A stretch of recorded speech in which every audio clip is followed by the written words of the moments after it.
الأنبياء وسيد المرسلين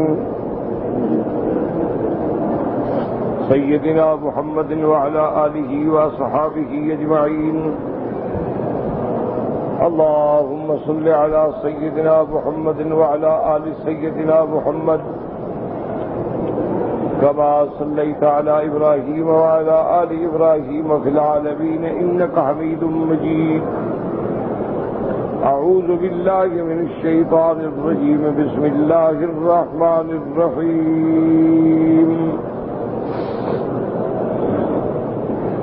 يا أيها الذين آمنوا اذكروا الله ذكرا كثيرا وسبحوه بكرة وأصيلا هو الذي يصلي عليكم وملائكته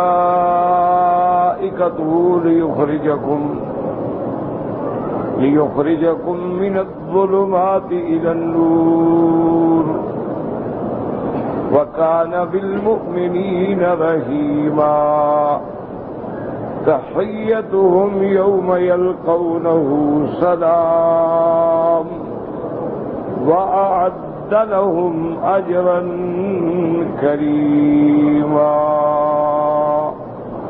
قال المؤلف والمفسر رحمه الله تعالى وقال عز وجل وسبحوه بكرة وأصيلا. صبح و شام یعنی ہر وقت دائماً اللہ کی تسبیح اور تقدیس بیان کریں. فَإِذَا فَعَلْتُمْ ذَلِكَ جب تم ذاکر بن جاؤ گے، جب تم ذاکرین کی صنف میں آ جاؤ گے، صبح و شام اللہ کا ذکر کرو گے، اللہ بھی بدلہ دیں گے. صلی اللہ علیکم هو وملائکتہ، اللہ تم بھی اپنی رحمت بھیجیں گے اور ملائکہ تمہارے لیے دعائیں کریں گے. والاحادیث والآیات والآثار فالحق علی ذکر اللہ تعالی کثیرۃ جدا. اب مفسر رحمۃ اللہ علیہ فرماتے ہیں اللہ کے ذکر کے لیے، اللہ کے ذکر کی تیاری کے لیے بہت ساری احادیث مبارکہ ہیں. وفی هذه الآیۃ الکریمۃ الحث علی الاکثار من ذلک، اور اس آیت میں بھی اللہ نے حکم دیا، ابھارا اپنے بندوں کو کہ زیادہ سے زیادہ وہ اللہ کا ذکر کریں. وقد صنف الناس في الأذكار المتعلقة بآناء الليل والنهار كالنسائی والمعمری وغیرہما.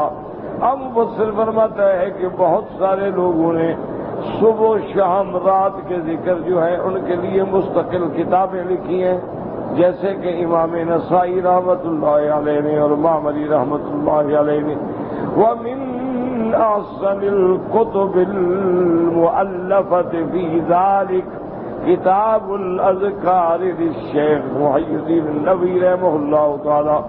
اب مفسر رحمۃ اللہ علیہ فرماتی ہے کہ ذکر کے بارے میں سب سے اعلیٰ، سب سے بہتر کتاب وہ ہے جو حضرت محی الدین نووی رحمۃ اللہ علیہ نے اذکار نوویہ کے نام سے لکھی ہے.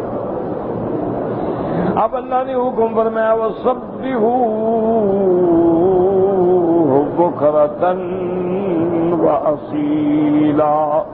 اے عند الصباح والمساء، بکرا کا معنی صبح اور اصیلہ کا معنی شام، یعنی صبح و شام جو ہے وہ اللہ تعالی کا ذکر فرمائیں.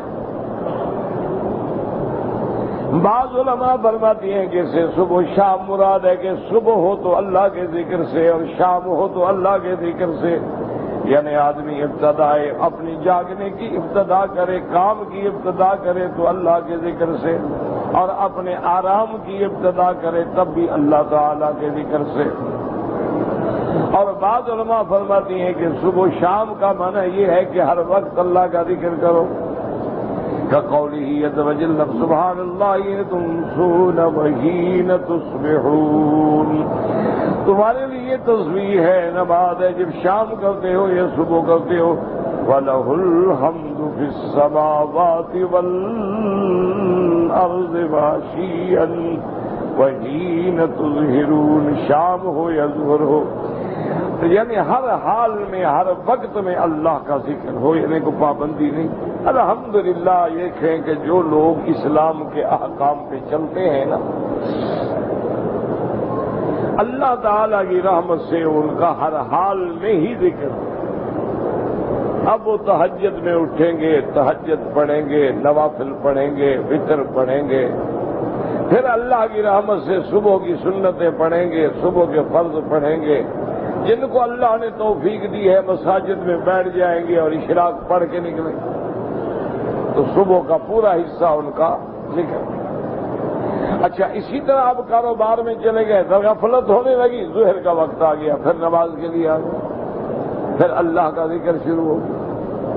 آئیں گے، اذان ہوگی، سنتیں پڑھیں گے، فرض پڑھیں گے، سنتیں پڑھیں گے، نفل پڑھیں گے، دعا کریں گے، تسبیحات کہیں گے، گھر چلے جائیں۔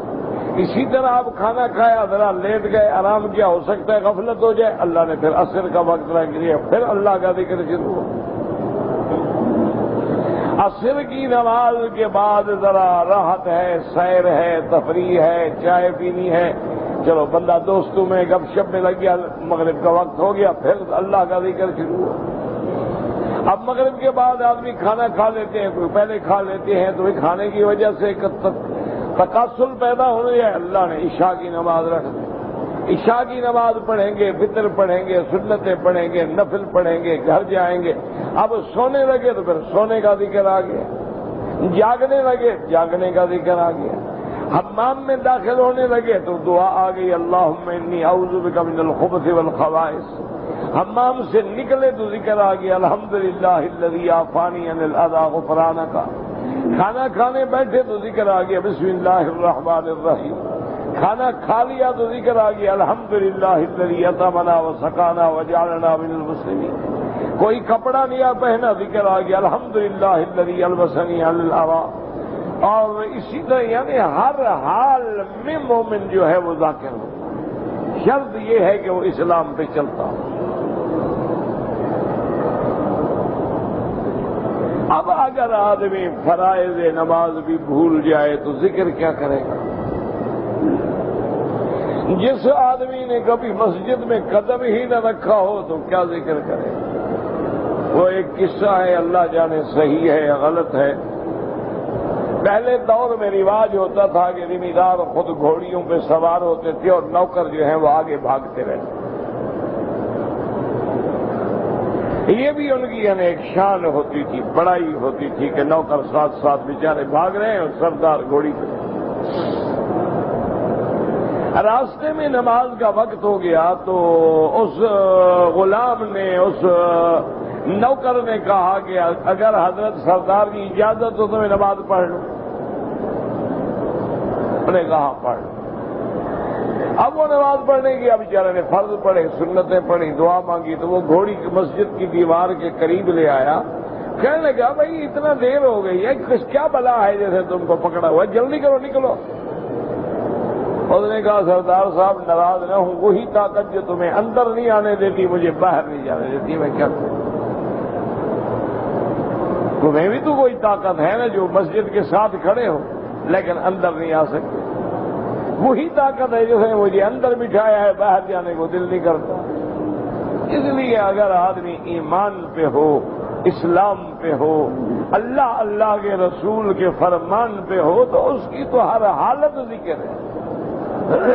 اسی لیے حدیث میں آتا ہے کہ نوم العالم عبادت، کہ اگر کوئی عالم آدمی سو بھی رہا ہے تو نیند بھی عبادت، کہ سوئے گا، دماغ تیار ہوگا، ذہن تیار ہوگا، راحت ملے گی تو کچھ پڑے گا بیچارہ، تو اس کے لیے اللہ نے نیند کو بھی عبادت بنایا۔ اسی لیے حضور پاک نے فرمایا ہے کہ فضل العالم علی العابد کا فضلی علی ادناکم، فرمایا عالم کا عابد پر اتنی فضیلت ہے جیسے میری فضیلت ایک ادنا صحابی پہ ہے، تو صحابی نبی کا مقابلہ نہیں کر سکتا، تو کوئی دنیا کا عابد جو ہے وہ کسی عالم کا مقابلہ نہیں کر سکتا۔ تو اس لیے کیوں، وجہ کیا ہوتی ہے کہ عالم کا ہر وقت ذکر ہے۔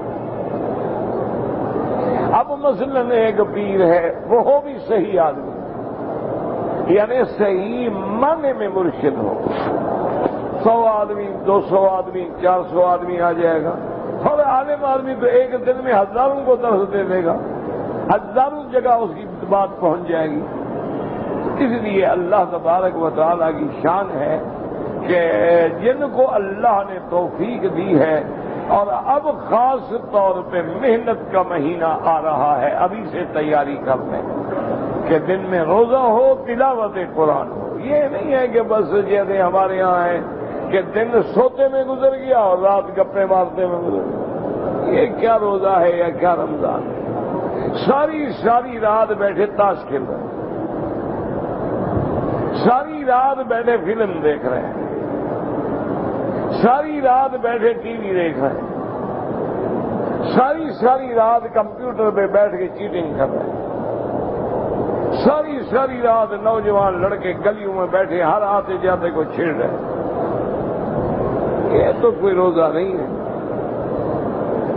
اسی لیے حدیث میں آتا ہے کہ اگر تیری زبان غیبت سے نہ روکے، گلے سے نہ روکے، گالی سے نہ روکے، فحاشی سے نہ روکے، تو اللہ فرماتے ہیں مجھے بھوکے مرنے کی کوئی ضرورت نہیں۔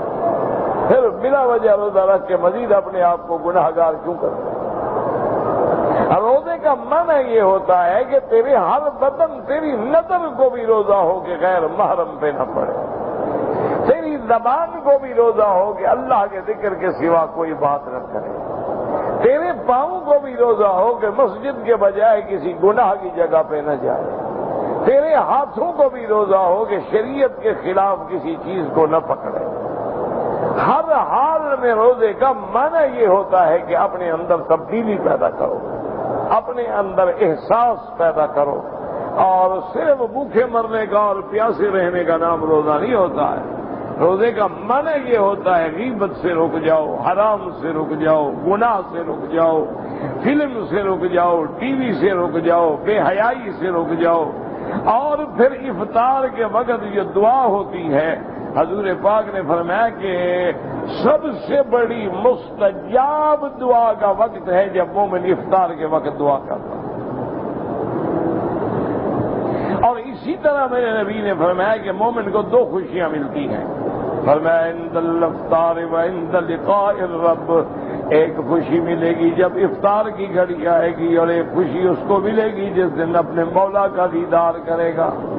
تو اس لیے اپنے ذہن کو تیار کر لیں کہ ہر نماز کے بعد کوشش کریں کم از کم 1 پارہ 2 پارے منزل ہو جائے، تاکہ دن میں ہمارے 10 پارے ہو جائیں، اور ہر ممکن کوشش کریں کہ قرآن کو مسجد میں بالترتیب سنیں، یعنی جہاں نماز پڑھتے ہو پابندی سے پڑھو، بڑے ادائے ارکان سے پڑھو، خشوع سے پڑھو، خضوع سے پڑھو، اور کوشش یہ کرو کہ بھی میرا رمضان اس مسجد میں گزرنا ہے یا اس میں، اسی میں شروع کرو تاکہ تیری منزل جو ہے صحیح ترتیب سے چلتی ہے۔ روزانہ کا قرآن سنیں، اگر خدا نہ کرے درمیان میں کوئی ناغہ آ جاتا ہے خود بیٹھ کے پڑھ لو، انسان ہے، کام پڑ گیا، مجبور ہے، بندہ ہے۔ اچھا اتفاق یہ ہو گیا اس مسجد میں نہیں پہنچا کہ اور مسجد میں کھڑا ہو گیا، تو وہاں منزل کا فرق تھا، بعض مسجدوں میں 1 پارہ پڑھتے ہیں، بعد میں 2 پڑھتے ہیں، بعد میں 1.5 پڑھتے ہیں، بعد میں 1.25 پڑھتے ہیں، بعد میں 3 پڑھتے ہیں۔ تو جتنا تمہارا دیکھو کہ فرق آ رہا ہے تو فوراً دن کو بیٹھ کے پڑھ لو، تاکہ تمہارے قرآن پاک کا۔ اور خوش نصیب تو وہ لوگ ہیں نا جی کہ جب رمضان آتے تھے نا جی تو بعض ائمہ اور اولیاء اللہ جو ہیں وہ روزانہ قرآن کا ختم کرتے ہیں۔ اللہ اکبر۔ ہمارے اپنے علاقے میں ہمارے مسجد میں ایک ساتھی تھا، فوت ہو گیا بیچارہ، اور روزانہ قرآن کی ایک منزل، اللہ کی شان۔ یہاں مکے میں رہتے تھے، ہم ان کو دادا کہتے تھے، مولانا الیاس صاحب رحمۃ اللہ علیہ۔ مولانا محمد ادریس انصاری رحمۃ اللہ علیہ وہ بھی فوت ہو گئے، بڑے بزرگ گزرے ہیں، صادق آباد کے، ان کے بھائی، بڑھاپا تھا۔ تو مجھے کسی نے کہا کہ آپ کو پتا ہے کہ الیاس صاحب جو ہیں روزانہ 1 منزل قرآن پڑھتے ہیں؟ میں نے کہا یار یہ بوڑھا آدمی ہے کیسے پڑھتا ہے؟ انہوں نے کہا جی بالکل پڑھتے ہیں۔ میں نے کہا یاد چھوڑو، بس ایسے تم سب کو پیر بنا دیتے ہو۔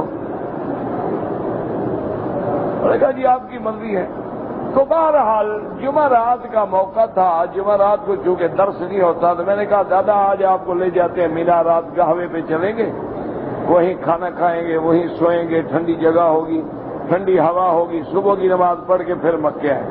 تو ٹھیک. اس زمانے میں یہ گاڑیاں چلتی تھی ہائیس, خط کہتے تھے اس کو, 4 گروش لیتے تھے, مکے سے بیٹھ جاؤ آخر مینا میں اتر جاؤ, 4 آنے ہیں. تو ہم نے وہ ٹکٹ لے کے بیٹھ گئے, ادھر وہ بیٹھے ادھر میں بیٹھا. اب جو بیٹھے تھے میں نے دیکھا وہ بندل پڑھ رہے ہیں. میں نے نہیں چھیڑا, میں نے کہا ان کو پڑھنے دو. ایک آدمی قرآن پڑھ رہے ہیں, اب میں باتیں کروں گا چپ ہو جائیں گے. لیکن میں کان لگا کے سنتا رہا کہ کتنا چلتے ہیں. تو مکے سے مینا پہنچتے پہنچتے 8 پارے پڑھ لیا اور ایک لفظ نہیں چھوڑا درمیان. اب مجھے خیال ہے, میں نے کہا ابھی یہ پڑھ لیتے ہوں. خیر مینا ہم گئے, پہنچ گئے, مغرب پڑھی, مغرب کے بعد چائے وائے بھی, کھانا وانا کھایا, عشاء پڑھی, اور عشاء کے بعد ٹھنڈ ہونے لگ گئی تو بستر لے کے ہم سونے لگے. میری جب بھی نیند کھلی رہا وہ بیٹھے قرآن پڑھ رہے. ارے کہا حضرت لیٹ جاؤ. کہنے لگا بیٹا کیا لیٹ جاؤں, بس اللہ میاں نے کوئی ایسی بات ڈال دی ہے جب تک قرآن ختم نہیں ہوئے نیند نہیں آوے, میں کیا کروں. قرآن ختم ہوگا سو جاؤں گا. صبح کی نماز پہ قرآن ختم ہوا, صبح کی نماز پڑھ گا. اور کہا اب میرے سونے کا وقت آ گیا, اب تم جہاں جانا ہے, مجھے نہ ناشتہ چاہیے نہ چائے چاہیے, کچھ بھی نہیں چاہیے, بس میں نے اب سونا ہے, ظہر میں اٹھوں گا انشاءاللہ. کہنے لگی اللہ نے ایسی عادت ڈال دی کہ جب تک قرآن کی منزل پوری نہیں ہوتی نیند ہی نہیں آتی, میں کیا کروں. اب یہ اللہ کی شان ہے, جس کو اللہ چاہے قرآن پڑھنے کی عادت ڈال دے, جس کو چاہے گانے گانے کی عادت ڈال دے, جس کو چاہے گانے سننے کی عادت ڈال دے. ایک کو شیطان سے فرصت نہیں ملتی, ایک کو رحمان سے فرصت نہیں ملتی. یہ تو اپنے اپنے نصیب ہیں. دعا کرو کہ اللہ ہمیں رمضان کے برکات و ثمرات نصیب فرمائے. اللہ تبارک و تعالی ہمت دے, قوت دے, اور اللہ صحیح معنوں میں صیام و قیام کی توفیق دے, صحیح معنوں میں قرآن پاک کی قدر کی توفیق دے کہ قیامت والے دن قرآن ہمارے لیے گواہ بنے, ہم پر نہ گواہ بن جائے. اس لیے بس ہمت بھی کیا کریں, صرف تقریریں تو کچھ نہیں کرتی. فرماتی وَهُوَ الَّذِي يُصَلِّي عَلَيْكُمْ وَمَلَائِكَتُهُ, وہ ذات ہے جو تم پہ اپنی رحمتیں بھیجتی ہے اور اس کے ملائکہ تمہارے لیے دعائیں کرتے ہیں. هذا تأیید ذکر انه سبحانہ یذکرکم فاذکروہ انتم, کہ جب اللہ تم پہ رحمتیں بھیجتی ہیں تم بھی اللہ کی یاد میں اپنے دل کو گزار لو. كقوله عز وجل كما ارسلنا فيكم رسولا منكم يتلو عليكم آياتنا ويزكيكم ويعلمكم الكتاب والحكمة ويعلمكم ما لم تكونوا تعلمون فاذكروني أذكركم واشكروا لي ولا تكفرون. وقال النبي صلى الله عليه وسلم يقول الله تعالى من ذكرني في نفسه ذکرتہ فی نفسی, اللہ پاک نے فرمایا جو بندہ مجھے اپنے دل میں یاد کرتا ہے تو میں بھی اسی طرح یاد کرتا ہوں. ومن ذکرنی فی ملأ ذکرتہ فی ملأ خیر منہ, اور جو مجھے جماعت میں ذکر کرتا ہے یاد کرتا ہے میں بھی ملائکہ کی جماعت میں یاد کرتا ہوں. اس لیے جماعت کے ذکر میں بھی فائدہ ہے, کیونکہ خدا جانے ان میں کوئی ایک اللہ والا بیٹھا ہوتا ہے جس کے ذکر کی برکت سے اللہ ہمارا بھی قبول فرما دیتا ہے. دیکھو نا, نور ایمان ہے, ہم چاہیں نہ چاہیں لائٹ تو آئے گی. تو جتنے اللہ کے ذکر والے بندے اکٹھے ہوتے ہیں ان کے نور ایمان کے اثرات آتے ہیں. اس لیے جماعت میں بڑی برکت ہے. ہر بات میں جماعت اللہ کو پسند ہے. آپ نماز پڑھیں تو جماعت سے, آپ جناب درس ہے تو جماعت سے, ذکر ہے تو جماعت سے, جہاد ہے تو جماعت سے, سفر ہے تو جماعت سے, ہر حال میں اللہ کو جماعت پسند ہے.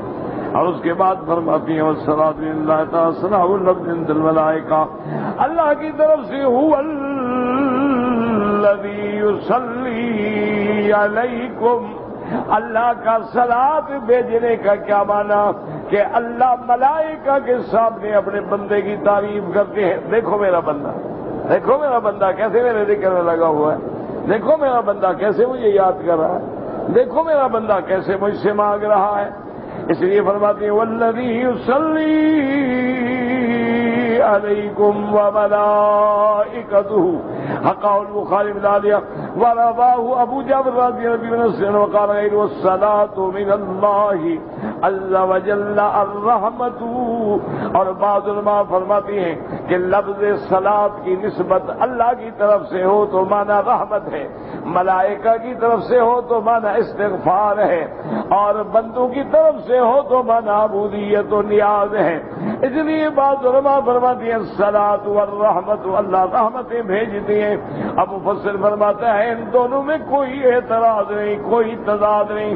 اللہ رحمت بھی بھیجتے ہیں، ملائکہ کے سامنے اپنے بندے کی تعریف بھی کرتی ہے. اسی لیے ایک حدیث مبارک میں آتا ہے اور صحیح حدیث ہے حضور صلی اللہ علیہ وسلم، حضور نے فرمایا اللہ افرح بتوبت عبد، اللہ اپنے گناہگار بندے کی توبہ کرنے پہ خوش ہوتے ہیں. وہ گناہگار بھی اللہ کو پسند ہے نا. اللہ اکبر. وہ ہمارے ایک شیخ تھے بزرگ فوت ہو گئے. اللہ اکبر. وہ ہمیشہ کہتے تھے مکی میاں اگر کپڑے میلے نہ ہوں تو صابن کیسے بکے گا، کون لے گا؟ بدن میلا نہ ہو تو کون شیمپو خریدے گا؟ فرمایا اگر ہم میلے نہ ہوں تو رحمت اور غفار ستار کیسے کہلائے گا؟ ہمارے بھی گناہ ہوں گے تو پردہ ڈالے گا نا. اب ہم گناہ ہی نہ کریں پردہ کس پہ ڈالے گا؟ ہمارے گناہ ہیں تو بخشش کرے گا، اگر ہم گناہ ہی نہ کریں گے اس کو بخشے گا؟ فرمایا یہ بھی اس کی شان ہے، یہ بھی اس کا کرم ہے. کسی گناہگار کو برا نہ سمجھا کرو. ان گناہگاروں میں بھی کوئی اللہ کے بندے چھپے ہوئے ہوتے ہیں جن کا ہمیں پتہ بھی نہیں چلتا. اس لیے حدیث میں آتا ہے اللہ فرح بتوبت عبد، اللہ اپنے بندے کی توبہ سے خوش ہوتی ہے. اور جب بندہ توبہ کرتا ہے اللہ فرماتی ہے ملائکہ ہاتھ بے جلیل فرمایا دیکھو میرا بندہ سر سجدے میں ڈال کے رو رہا ہے، توبہ کر رہا ہے. علم عبدی ان لہ رب یغفر الذنوب، میرے بندے کو پتہ چل گیا کہ میرا بھی کوئی سردار ہے معافی دینے والا، اس لیے معافی مانگ رہا ہے. فاشہدوا، گواہ ہو جاؤ میں نے اس کے سارے گناہ معاف کر دیے. دعا کرو اللہ ہمارے گناہ بھی معاف کر دے. میرا مولا یہ تیرے رحمت کے مہینے ہیں، رحمت کے دن ہیں، رحمت کی راتیں ہیں اور رحمت کا دریا آنے والا. ہم پر بھی اپنا کوئی کروڑواں حصہ رحمت کا ڈال دے تو کام بن جائے، کشتی کنارے پہ لگ جائے گی انشاءاللہ. تو اس لیے ہمیشہ یاد رکھیں کہ اللہ اپنے بندوں کی توبہ سے بھی خوش ہو کہ میرا بندہ توبہ کر رہا ہے، میرا بندہ رو رہا ہے، گڑ گڑا رہا ہے، معافی مانگ رہا ہے. اور اللہ فرماتے ہیں دیکھو میرے بندے کو بھی تو پتا ہے نا کہ میرا کوئی معاف کرنے والا ہے. اس لیے صحیح حدیث میں آتا ہے کہ جب ابلیس لعین نے، اس مردود نے، مرجوب نے، ملعون نے کہا تھا میرا اللہ آپ نے تو مجھے گمراہ کر دیا ہے، اپنے رحمت سے نکال دیا ہے، جنت سے نکال دیا ہے، لیکن میں بھی تیرے بندوں کو نہیں چھوڑوں گا. ثم لآتینہم من بین ایدیہم ومن خلفہم وعن ایمانہم وعن شمائلہم ثم لا تجد اکثرہم شاکرین. میں تیرے بندوں کو آگے سے بھی گمراہ کروں گا، تیرے بندوں کو پیچھے سے بھی گمراہ کروں گا، تیرے بندوں کو دائیں سے بھی گمراہ کروں گا، تیرے بندوں کو بائیں سے بھی گمراہ کروں گا، اور تیرے بندوں کو اتنا میں ذلیل اور گمراہ کر دوں گا کہ میرا مولا بہت تھوڑے لوگ جو ہیں وہ بچ جائیں گے تیرا نام لینے والے.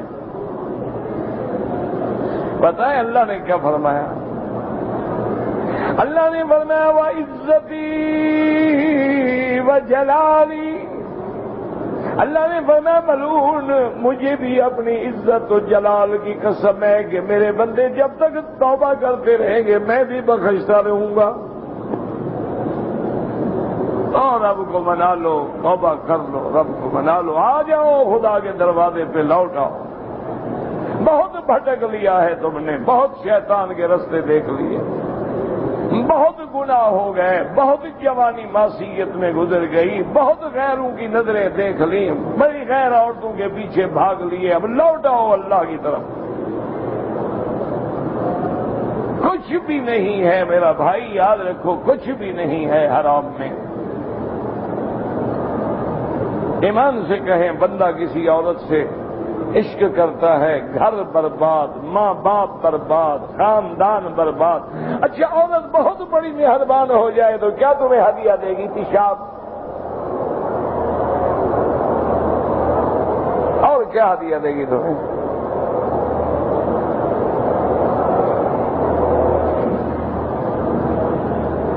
اور جو اس کے پاس سونے چاندی کی ڈلی ہے وہ بتا دیں کیا؟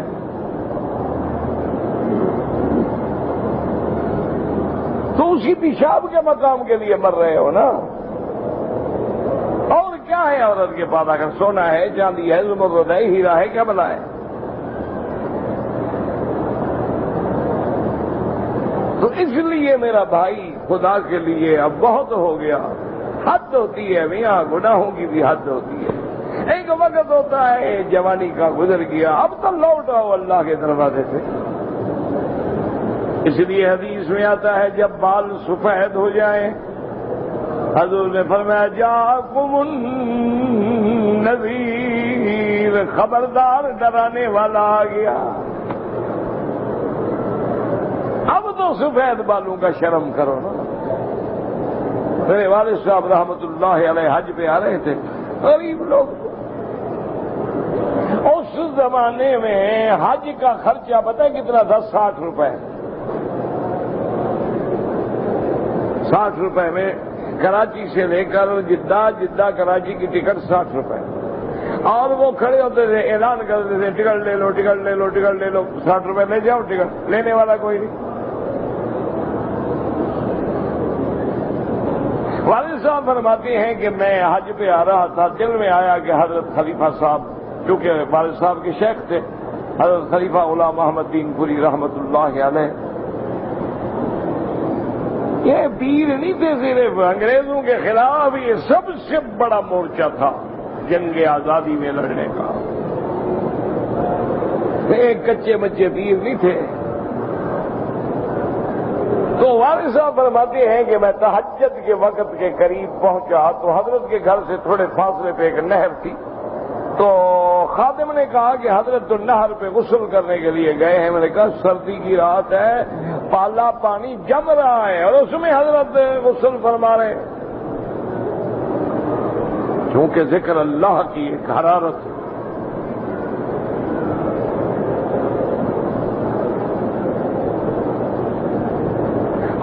خیر میں گیا تو حضرت آ رہے تھے وہ ٹانگے پہ، میں نے اشارہ کیا، ٹانگا روک دیا، السلام علیکم کیا۔ والد صاحب کو پیار سے کہتے تھے ابو خیرو، نام تو خیر محمد تھا نا، تو وہ پیار کرتے تھے، بڑے تھے، بزرگ تھے۔ ابو خیرو کیسے آئے؟ میں نے کہا حضرت حج پہ جا رہا ہوں، دعا کر دیں بس، اللہ منزل آسان کر دے۔ تو فرمانے لگے ایسے داڑھی پکڑ لی اور کہا اللہ میری داڑھی کو بھی کالا نہ کرنا اور اس کی داڑھی کو بھی کالا نہ کرنا، محتاج نہ کرنا، میرے پلے میں عمل تو کوئی نہیں اور یہ بال پیش کرتا۔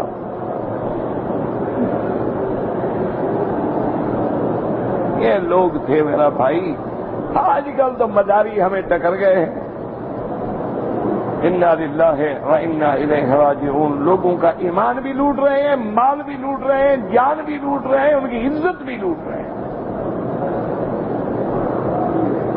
بس ایسے داڑھی پکڑ جاؤ بابا، اللہ تیرا ساتھی۔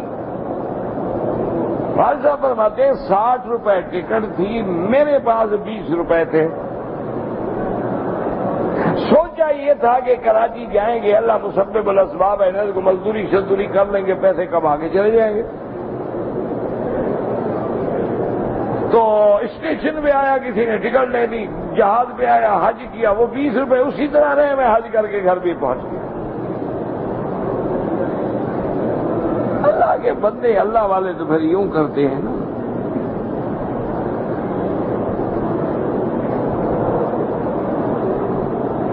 افسوس یہ ہے کہ ہم نے ان بزرگوں کو دیکھا بھی نہیں، ان کے بعد والے جو تھے وہ بھی باکمال تھے، ان کو دیکھا، لیکن ہم خود بے وقوف تھے، فائدہ نہ اٹھایا۔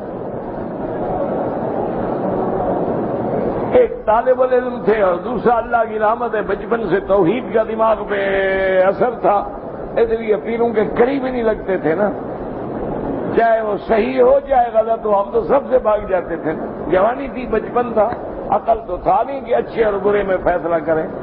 خیر وہ تو اب بھی نہیں ہے، اب بھی بس اس کی رحمت سے گاڑی چل رہی ہے، ورنہ ہمیں تو اب بھی کوئی پتہ نہیں لگتا ہے، سچی بات ہے۔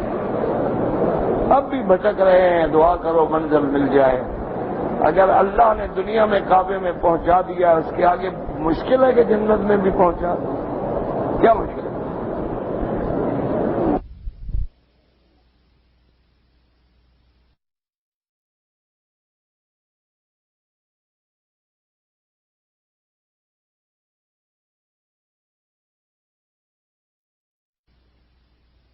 اما الصلاة من الملائكة فبمعنى الدعاء للناس والاستغفار، چونکہ قرآن میں 2 لفظ ہیں نا، هو الذي يصلي عليكم وملائكته، وہ ذات بھی تم پہ صلات بھیجتی ہے، ملائکہ بھی۔ اللہ کی صلات کیا ہے؟ رحمت، اور ملائکہ کی صلات کیا ہے؟ بندوں کے لیے دعا کرتے ہیں، استغفار کرتے ہیں، اللہ اپنے ان بندوں کے گناہوں کو معاف کر دے۔ الذین يحملون العرش ومن حوله يسبحون بحمد ربهم ويؤمنون به ويستغفرون للذين آمنوا ربنا وسعت كل شيء رحمة وعلما۔ اللہ فرماتے ہیں عرش والے اور عرش کے ارد گرد والے فرشتے جو ہیں اللہ کی تسبیح بیان کرتے ہیں، اللہ کا حمد کرتے ہیں، اللہ پہ ایمان لانے والے ہیں اور بخشش مانگتے ہیں ان لوگوں کے لیے جو ایمان والے ہیں کہ اللہ تیری رحمت بڑی ہے، ان کو بھی معاف کر دے، سب کے گناہ بخش دے۔ فاغفر للذین تابوا واتبعوا سبیلک، میرا اللہ جو توبہ کرے ان کی بخشش کر دے، اور جو تیرے کام کی اتباع کرے ان کی بخشش کر دے۔ وقہم عذاب الجحیم، اور ان کو جہنم کے عذاب سے بچا دے۔ ربنا وادخلہم جنات عدن، میرا مولا ان کو ہمیشہ رہنے والے باغوں میں داخل کر۔ التی وعدتہم من صلح من آبائہم وازواجہم وذریاتہم، اللہ ان کے والدین کو، ان کی اولادوں کو، ان کی گھر والیوں سب کو جنت میں داخل کر۔ انک انت العزیز الحکیم، میرا مولا تو غالب ہے، تو حکمت والا ہے۔ وقہم السیئات، ان کو برائیوں سے بچا لے۔ اب دیکھیں میرے اللہ کی رحمت، دیکھیں کرم، دیکھیں کہ اللہ پاک نے آسمانوں پہ فرشتوں کی ڈیوٹی لگا دی کہ میرے بندوں کے لیے معافی مانگو تاکہ میں معافی دوں۔ اللہ اکبر، کتنے خوش قسمت ہو، ہمارے لیے فرشتے معافی مانگ رہے ہیں، ہمارے لیے فرشتے استغفار کر رہے ہیں۔ اور یہ مسئلہ یہ ہے کہ ہمیں خدا پر یقین ہے ہی نہیں۔ ہم کعبے میں آتے ہیں جی، بڑی دعائیں کی جی، منظور نہیں ہوئی۔ ہم کعبے میں آ گئے ہیں، عمرے کر لیے ہیں، طواف کر لیے ہیں، صفا دوڑ لیے، ایمان سے کہیں کتنے آنسو بہے تیری آنکھوں سے؟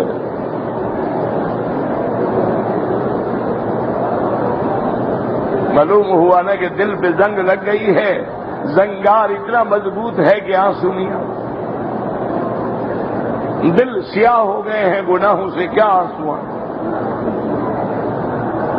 دعا مانگ رہے ہیں بس اللہم اللہم انی عبدکا عبدکا ھذا حرمکا حرمکا، کوئی پتہ نہیں کیا کہہ رہا ہوں، کیا مانگ رہا ہوں، پتہ نہیں، ڈھیلے کا بھی نہیں۔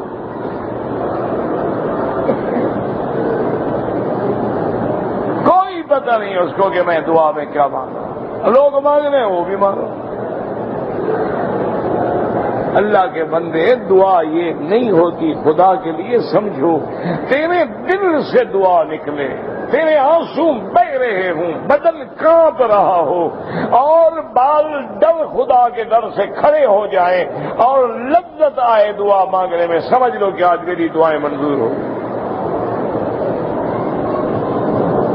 اور ایسے دعا مانگے، اللہ میاں صاحب کو بخش دے، حضور کی امت واجب عالم اسلام کو بخش دے، میرے بھائیوں کو بخش دے، میرے خاندان کو بخش دے، میرے گھر والوں کو، السلام علیکم، کوئی دعا نہیں، یہ لونے کو میلہ ہے، لگاتے رہو، کوئی فائدہ نہیں،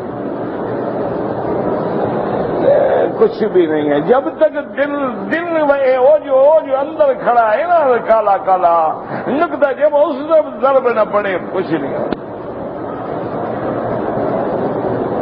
جتنی مرضی آئے ٹکرے مار لو، نہ خدا پہ ہمارا یقین ہے، نہ ایمان ہے، نہ عقیدہ توحید ہے، نہ اعمال صالحہ ہے، نہ اندر رزق حلال ہے، کیسے دعا قبول؟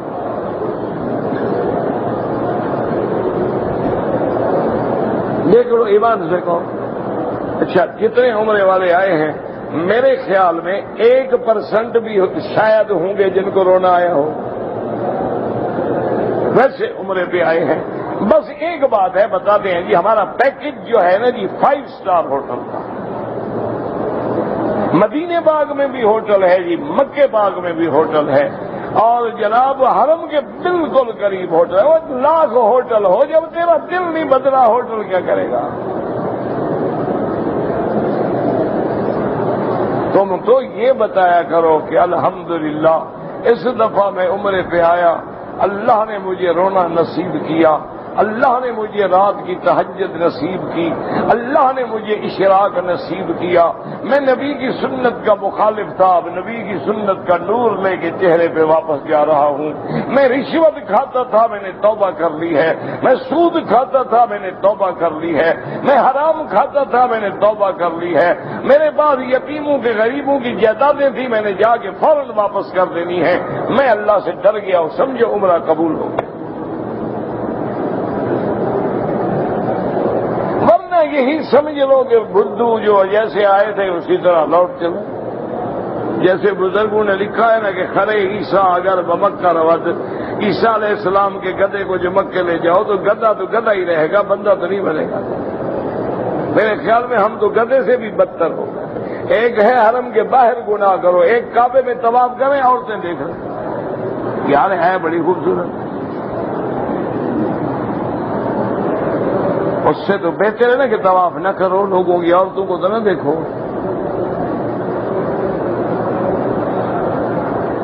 اور خدا کی شان ہے، ایک عورتوں کا عدد زیادہ ہے۔ اچھا، پھر یہ ہے کہ ٹھنڈے ملکوں کی عورتیں تو ویسے بھی گوری چٹی ہوتی ہیں، اور ہمارے حاجی صاحبان حجر اسود پہ کھڑے ہوں نا، ہاتھ ادھر ہوتے ہیں، دیکھتے عورتوں میں بسم اللہ اللہ اکبر، ہے بڑی خوبصورت، بسم اللہ اللہ اکبر۔ اللہ فرماتا ہے شرم کر، تجھے میرے کعبے میں بھی حیا نہیں آئی،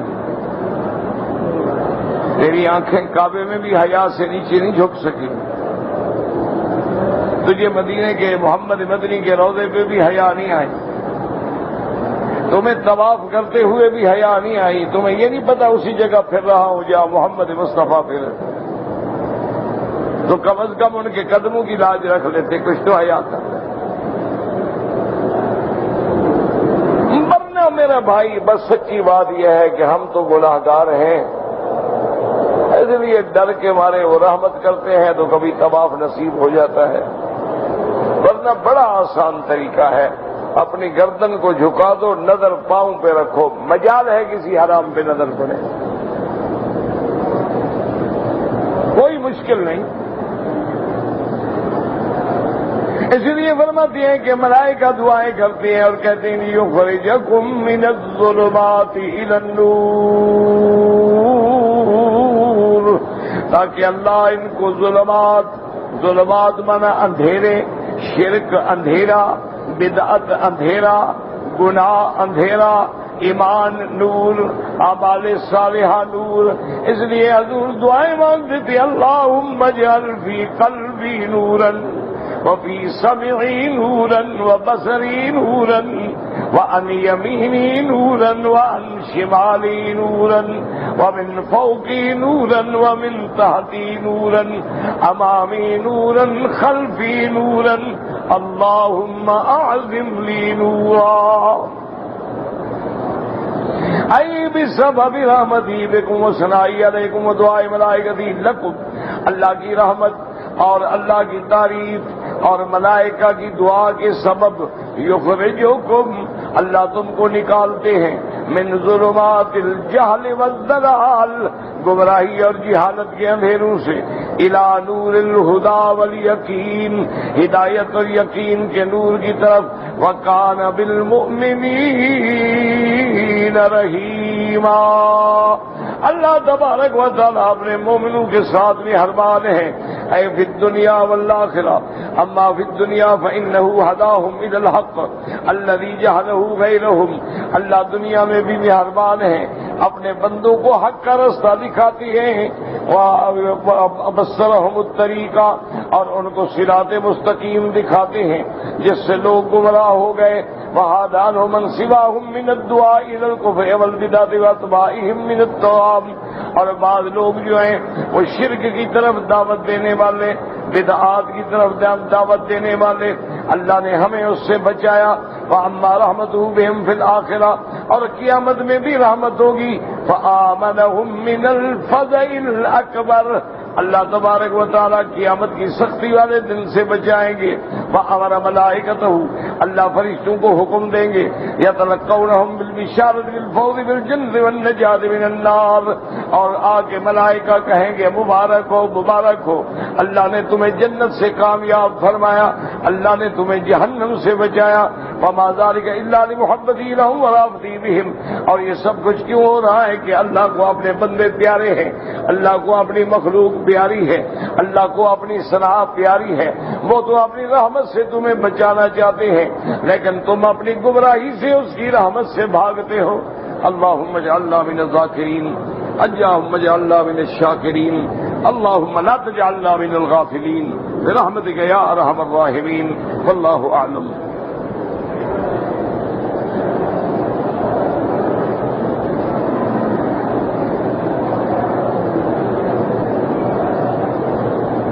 کہتے ہیں جی کہ میں بینک میں ملازم ہوں، میرا بھائی بینک کی ملازمت جو ہے وہ حرام ہے، اس میں کوئی شبہ نہیں ہے، کیونکہ یہ تو قرآن پاک کا ایک بڑا واضح فیصلہ ہے کہ تعاونوا علی البر والتقوی ولا تعاونوا علی الاثم والعدوان، نیکی اور پرہیزگاری کے معاملے میں مدد کرو، گناہوں کے معاملے میں مدد نہ کرو، ظلم کے معاملے میں مدد نہ کرو۔ اور بینک جو ہیں ان میں تو خالص ربا ہے، سود ہے، حرام ہے، حتیٰ کہ حدیث میں آتا ہے کہ ربا سود کھانے والے پر بھی لعنت، دینے والے پر بھی لعنت، لینے والے پر بھی لعنت، لکھنے والے پر بھی لعنت، گواہی دینے والے پر بھی لعنت، اور وہ اللہ سے جنگ کرنے کے لیے تیار ہو جائیں۔ فَأْذَنُوا بِحَرْبٍ مِّنَ اللَّهِ وَرَسُولِهِ، اللہ کے رسول سے جنگ ہے، اس میں تو کوئی شبہ نہیں ہے۔ اسی لیے عالم اسلام کے جتنے ملک ہیں آج تک وہ تباہی کے غار میں گر رہے ہیں۔ وجہ کیا ہے؟ یہ بینک اور یہ سود اور یہ عذاب الہی۔ جو اللہ سے جنگ لڑیں کیسے جیتیں گے؟ اب سوال یہ پیدا ہوتا ہے کہ مولوی صاحب کافروں کے ملک کا تو سارا کاروبار بینک پر ہے، وہ بھی اللہ سے جنگ لڑ رہے ہیں، تو ان کے پر کیوں عذاب نہیں آتے؟ ان کی اقتصادیات کیوں ترقی کر رہی ہیں؟ تو یاد رکھو، ایک ہے ماننے والا، ایک ہے نہ ماننے والا جو پہلے کافر ہے جہنمی ہے، اس کو آپ کیا کہیں گے؟ نماز پڑھو، کافر کو کہو گے؟ وہ تو پہلے جہنمی ہے، وہ تو جہنمی ہیں اور جہنمیوں کے امور ان کو راس آتے ہیں۔ اللہ فرماتے ہیں فلا یغررک تقلبهم فی البلاد، ان کا دنیا میں بڑھنا چلنا پھرنا میرا مدنی آپ کو دھوکے میں نہ ڈالے، یہ تو چند روزہ ہم نے ان کو ڈھیل دی ہے، چلنے دو، اصل عذاب تو ان کا آخرت میں شروع ہو۔ لیکن ایک وہ آدمی ہے کہ کلمہ محمد مصطفیٰ کا پڑھتا ہے اور پھر سود کھاتا ہے، حضور کا کلمہ پڑھتا ہے پھر ڈاکہ مارتا ہے، حضور کا کلمہ پڑھتا ہے پھر بندوں کو اغوا کر کے پیسے لیتا ہے، حضور کا کلمہ پڑھتا ہے لوگوں کے گھروں میں داخل ہو کے زبردستی ان کی دنیا بھی لوٹتا ہے، عزت بھی لوٹتا ہے ملعون۔ تو پھر اللہ کا قہر آتا ہے۔ البتہ مسئلہ یہ ہے کہ جب تک تمہیں دوسری نوکری نہ ملے تم دل میں ندامت بھی اختیار کرو، توبہ بھی کرو اور نوکری بھی ڈھونڈتے رہو، جس دن دوسری جگہ میں روزگار مل جائے اس نوکری کو چھوڑو، اور جب تک نہ ملے مجبور ہو، کیا کرو؟ روٹی تو کھانی ہے، تم تو سود نہیں کھا رہے ہو نا، تم تو اپنے وقت کی اپنی محنت کے پیسے لے رہے ہو۔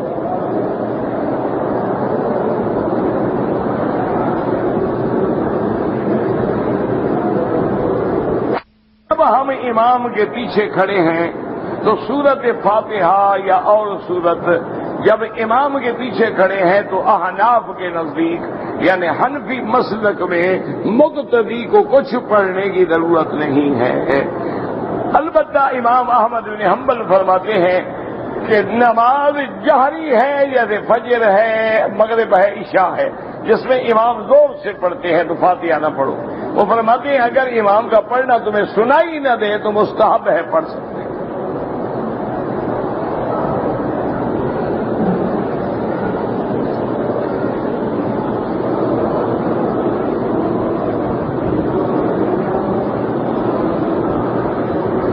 دادی قاعدہ پڑھاتا، اب میرے بچے نورانی پڑھ رہے ہیں، شکر کرو پڑھتے رہے، جو بھی پڑھا تو ہے نا، سارے ٹھیک ہیں، پڑھانے والا ٹھیک ہو، قاعدے سارے ٹھیک ہیں، صرف تمہارے قاعدے غلط ہیں جو تم نے اپنے سکولوں میں رکھے ہوئے ہیں نا، کہ اے سے ایپل اور اپنا کے سے کیٹ اور ڈی سے ڈاگ۔ اچھا، اردو والوں نے بھی ان کی نقل کی، الف سے انار اور بے سے بلی اور کاف سے کتا، ہے سے حکا۔ قاعدہ ہو تو ایسا ہو کہ بچہ قاعدہ پڑھ کے فارغ ہو اور بالکل گمراہ ہو جائے، حکا بھی سیکھ لے، کتے سے بھی دوستی ہو جائے اس کی، بلی بھی پال لے، اور باقی کیا رہ گیا۔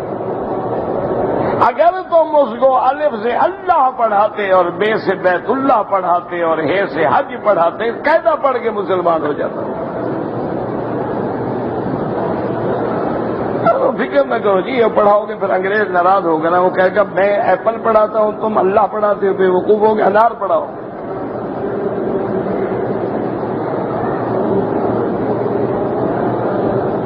مغرب کی نماز میں پڑھ رہا تھا، پہلی رکعت میں اتفاق سے میں نے سورت والناس پڑھ لی اور دوسری رکعت میں نے پھر سورت البقرہ کی آیتیں پڑھی، کوئی حرج نہیں، نماز ہو جاتی۔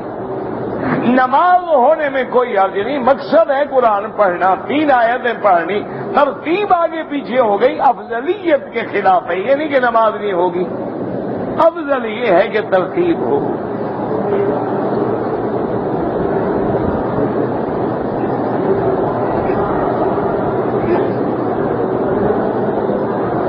فجر کی سنتیں گھر میں ادا کی، جب ہم مسجد میں آئے تو ٹائم موجود تھا، 2 رکعت تحیت المسجد پڑھ لیں۔ حضور کی سنت یہ ہے کہ فجر کی سنتوں کے بعد کوئی نماز نہ پڑھے، فجر کی سنتیں پڑھ کے فجر کی نماز پڑھے۔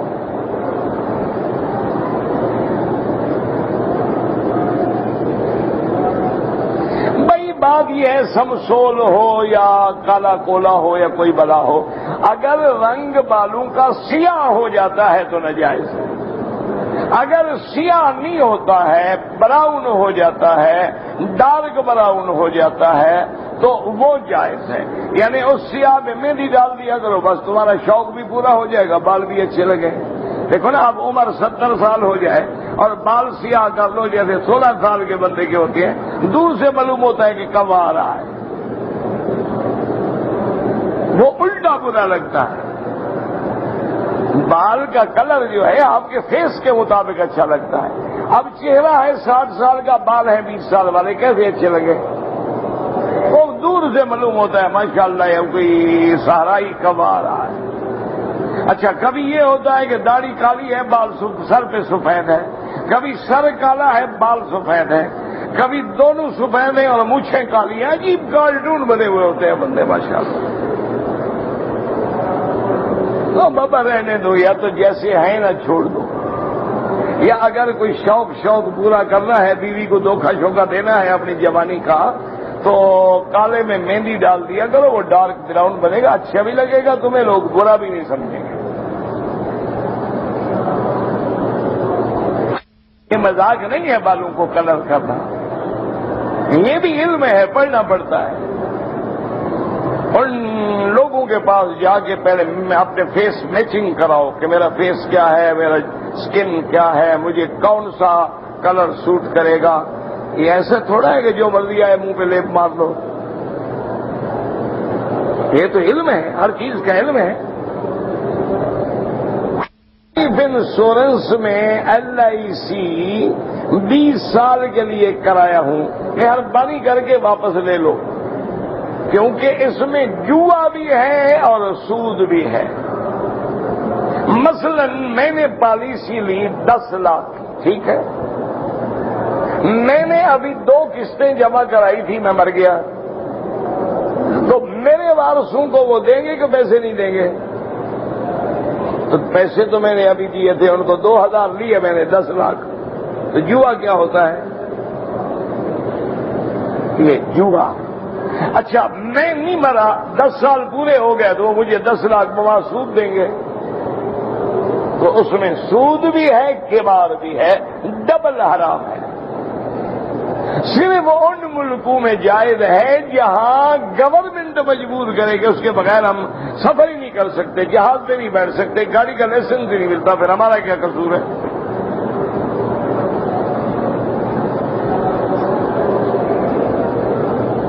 عمرہ ایک آدمی کے لیے، حج ایک آدمی کے لیے.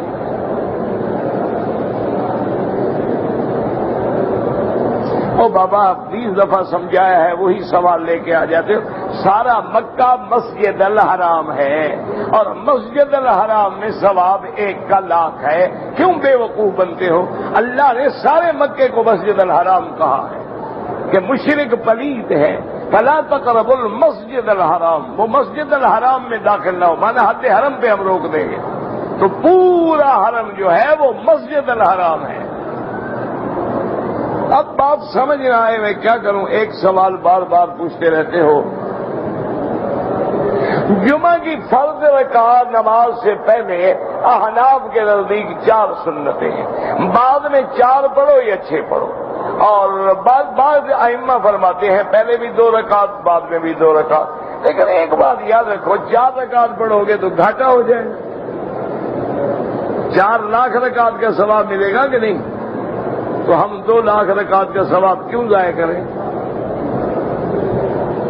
یا تو یہ حدیث دکھاؤ کہ حضور نے فرمایا 4 پڑھنا منع ہے، ٹھیک ہے ہم نہیں پڑھیں گے.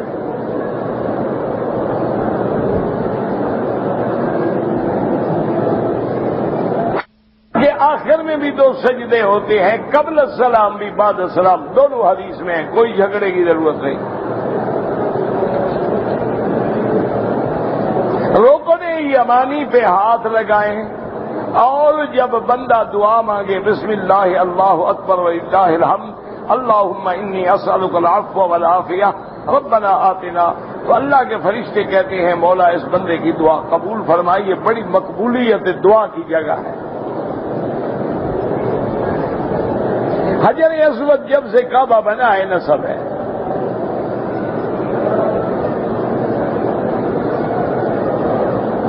اگر عورت زیادہ عمرے کرے اور بال کاٹتی رہے تو اس کے بال تو بہت کٹ جائیں گے تو نہ کرے جناب، کس نے کہا ہے؟ عمرہ فرض ہے، نہ کرے۔ اور ایک پور بال کاٹو اور عورت کے اگر بال کمر سے نیچے ہوں، کتنے عمرے میں آگے شولڈر پہ پہنچے گی؟ کوئی 200 عمرے کے بعد۔ ایسے بہانے بنانے کا کیا فائدہ ہے؟ ویسے کسی نے نہیں کہا عمرے کرو، نہ کرو، نفلی عبادت ہے۔ کا صحیح طریقہ احناف کا ہے، شوافی کا، سب کا صحیح ہے۔ حرم کے 50 دروازے ہیں، جس سے داخل ہو حرم میں آنا جائز ہے یا منع ہے؟ وہ بھی فقہ کے دروازے ہیں، تو حضور کے راستے پہ رہے ہیں سارے۔ عرب کے اندر بھی لوگ ہیں جو ائمہ کی تقلید کرتے ہیں، ایسے بھی لوگ ہیں جو خود مجتہد ہیں۔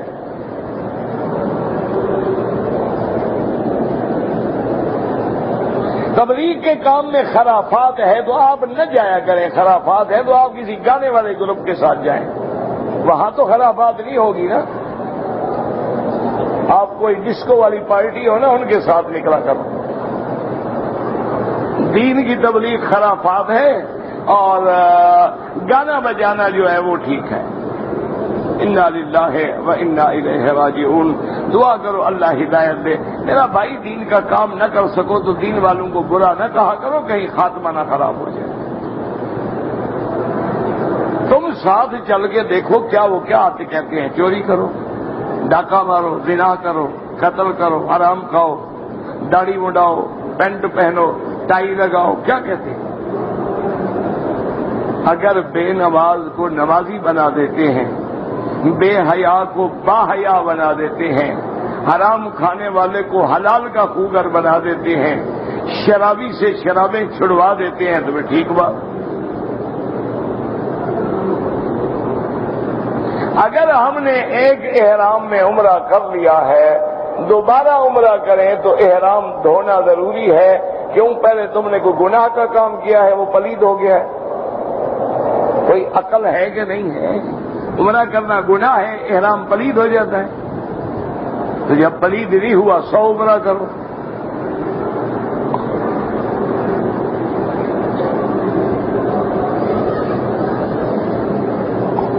کبھی کبھی میرے دماغ میں شک اور غیر شرعی باتیں آتی ہیں، کوئی بات نہیں، اللہ نے معاف کیا ہے، خود نہ لاؤ، جو ویسے آئیں کوئی حرج نہیں۔ لا حول ولا قوت الا باللہ العلی العظیم پڑھا کرو۔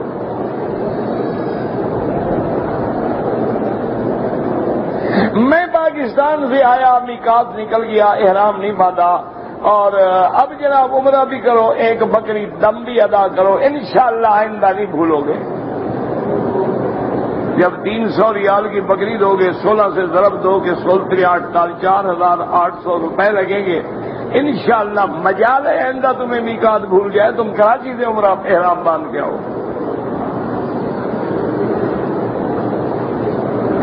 جواب میں آپ کے طنز ہوتا ہے، سوال میں طنز ہوتا ہے، جیسا منہ ویسا تھپڑ۔ میں مولوی تو ہوں نہیں کہ برداشت کر سکوں، میں تو بلوچ آدمی، یہ بھی شکر کرو ابھی مارا نہیں۔